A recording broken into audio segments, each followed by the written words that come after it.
बहुत समय पहले की बात है। माया नाम की एक लड़की छोटे से ऑफिस में काम करके अपना गुजारा करती थी। उसके माता पिता की बचपन में ही मौत हो चुकी थी। माया का एक ही सपना था, करोड़पति बनने का। इसलिए पैसा कमाने के लिए ऑनलाइन काम भी करती थी। एक दिन की बात है, माया को एक बहुत बड़ा प्रोजेक्ट मिलता है जिससे उसे लाखों रुपए का फायदा होने वाला था।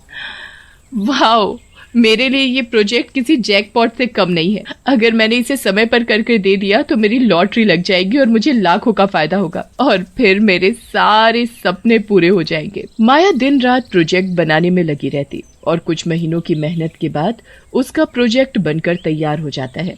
मेरा प्रोजेक्ट बनकर तैयार हो गया।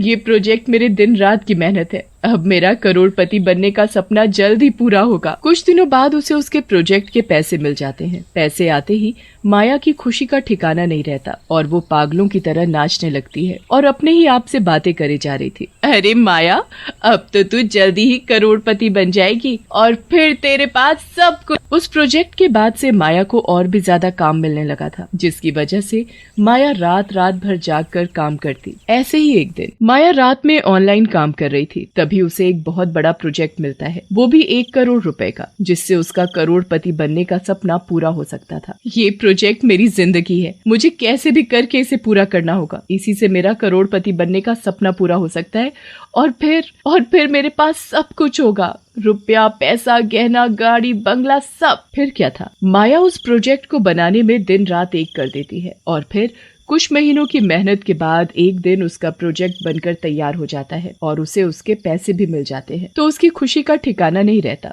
आज कहीं जाकर मेरा करोड़पति बनने का सपना पूरा हुआ। अब मेरे पास हर वो चीज होगी जिसकी मुझे जरूरत है। मैं इन पैसों से अपने लिए नया घर, बहुत सारे गहने और अब एक नई कार, अब मैं सब कुछ खरीदूंगी। माया के पास अब रुपए पैसों की कोई कमी नहीं थी। माया उन पैसों से अपने बंगला, गाड़ी, गहने, हर कीमती सामान खरीदती है। उसकी हर अलमारी रुपए, पैसों और गहनों से भरी रहती है। माया के पास करोड़ों रुपए आते ही उसके एक दूर के चाची चाचा उसके पास उससे मिलने आ जाते हैं। माया बिटिया, तुझे देखने के लिए तो कब से हमारी आंखें तरस गई हैं। आज तुझे देखकर कहीं जाकर हमारे कलेजे को ठंडक मिली है। तू ठीक है ना बिटिया? तुझे कभी हमारी याद नहीं आई? ये कहते कहते माया के चाचा चाची उसके गले लग रोने लगते हैं। पर मैं तुम्हें नहीं जानती कि तुम कौन हो। मैंने तुम्हें पहले कभी देखा भी नहीं और मैं कैसे मान लूं कि तुम मेरे चाचा चाची हो? हम तुम्हारे सगे चाचा चाची हैं। बिटिया, तू उस समय तो बहुत छोटी थी। एक दिन हम सब घूमने जा रहे थे, फिर तू अचानक से न जाने कहाँ चली गई। हमने तुझे बहुत ढूंढा पर तू हमें कहीं नहीं मिली।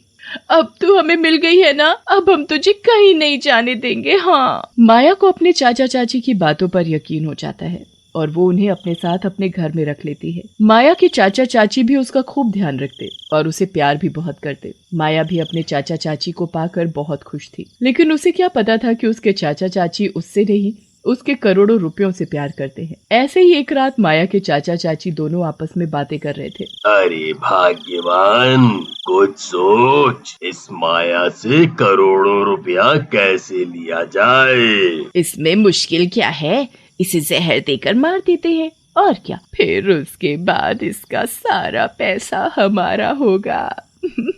हाँ, ये तूने सही कहा। हम इसे ही खत्म कर देते हैं, फिर इसका पैसा हमारा होगा।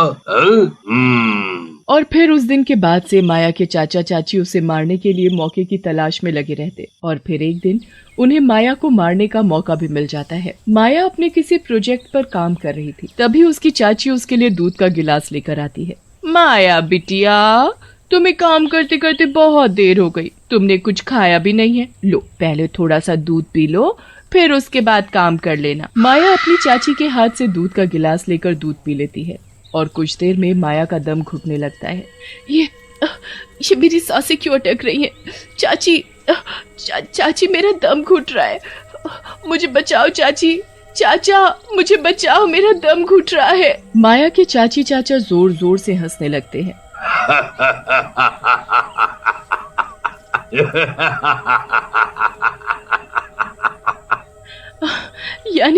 यानी तुम मुझसे नहीं, मेरे पैसों से प्यार करते थे। तुमने मेरे साथ धोखा किया। मैं तुम्हें नहीं छोड़ूंगी। माया का दम घुटने लगता है और कुछ देर बाद माया की मौत हो जाती है।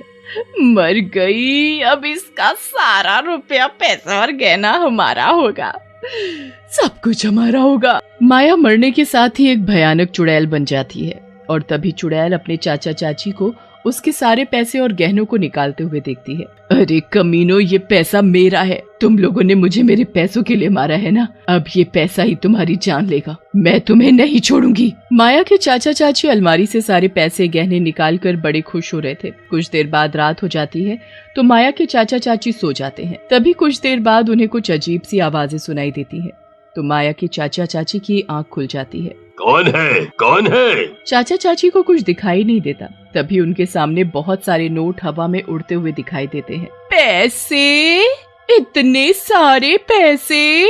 चाचा चाची जैसे ही उन्हें पकड़ने के लिए हाथ आगे बढ़ाते हैं तभी सारे नोटों का एक रस्सी का फंदा बनकर उनका गला घोटने लगता है। भूत, बचाओ बचाओ, कौन है? कौन हो तुम? हमें छोड़ दो। तभी देखते ही देखते चुड़ैल उन दोनों के सामने आ जाती है। छोड़ दूं? तुम्हें छोड़ दूं? तुमने मुझे पैसों के लिए मारा है ना, ये करोड़ों रुपए मेरे हैं, इन्हें मुझसे कोई नहीं ले सकता, कोई नहीं। फिर देखते ही देखते नोटों की रस्सी उसके चाचा चाची को गला घोट कर मार देती है और कुछ समय बाद उस मकान में रहने रमेश और उसकी पत्नी नीना आते हैं। कुछ समय तक तो सब कुछ ठीक था, लेकिन फिर एक दिन अचानक नीना को कुछ अजीब सी आवाज सुनाई देती है, जिसे सुनकर नीना बहुत बुरी तरह डर जाती है। नीना पूरे घर में देखती है पर उसे कोई दिखाई नहीं देता। शायद मेरा वहम होगा, इसलिए मुझे ये आवाजें सुनाई दे रही हैं। फिर नीना रसोई में खाना बनाने चली जाती है और खाना बनाने के लिए जब वो डब्बे खोलकर देखती है तो उसे हर डिब्बे में रुपए और गहने ही दिखाई देते हैं। ये इतने सारे रुपए और गहने कहाँ से आए? उसे हर जगह रुपए और गहने ही दिखाई दे रहे थे। ये कैसे हो सकता है? इतने सारे पैसे और गहने कहाँ से आ सकते हैं? ये किसके हो सकते हैं? नीना को कुछ समझ नहीं आ रहा था कितने सारे पैसे और गहने कहाँ से आए। तभी उसे उन पैसों और गहनों से कुछ अजीब सी आवाजें सुनाई देती है। कौन है, कौन है? उसके सारे घर में करोड़ों रुपया ही रुपया होता है। कुछ देर बाद रमेश भी घर आ जाता है तो नीना उससे लिपट कर रोने लगती है और उसे सब बताती है। ये सब तुम्हारा वहम होगा, हमारे घर में रुपया कहाँ से आ सकता है? जी मैं सच कह रही हूँ, मैंने खुद अपनी आंखों से बहुत सारे रुपए और गहने देखे हैं, मेरी बात का विश्वास करो, आओ मैं तुम्हें दिखाती हूँ। नीना रमेश को कमरे में ले जाती है जहाँ उसने बहुत सारा रुपया देखा था, पर वहाँ उसे कुछ भी दिखाई नहीं दिया। ये कैसे हो सकता है? अभी तो मैंने बहुत सारा करोड़ों रुपया देखा था। ओहो, अब तुम ये सब छोड़ो और मुझे जल्दी से खाना दो। नीना रसोई में जाकर खाना बनाती है और फिर रमेश और नीना खाना खाकर सोने चले जाते हैं। नीना को तो उन पैसों के बारे में सोच कर नींद ही नहीं आ रही थी। तभी कुछ देर बाद उसे वही डरावनी आवाज सुनाई देती है तो वो रमेश को जगाती है, पर रमेश गहरी नींद में होने के कारण नहीं उठता। हे भगवान, ये आवाज कैसी है?